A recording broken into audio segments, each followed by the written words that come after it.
আসসালামু আলাইকুম।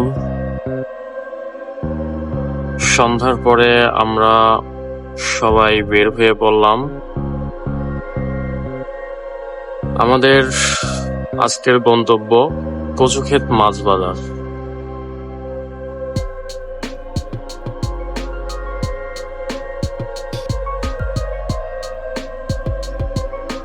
কচুক্ষেত মাছ বাজারে আজকে মাছের পরিমাণ অনেক কম মনে হচ্ছে। হয়তো ঈদের পরে একটু চাহিদা কম থাকার কারণে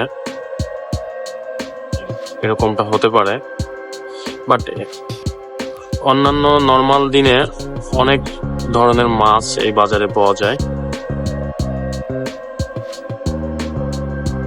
এই যে ওজন মাপা মিটারের উপরে 5 কেজির উপরে একটা কাতল মাছ, যার প্রতি কেজি 430 টাকা পর্যন্ত।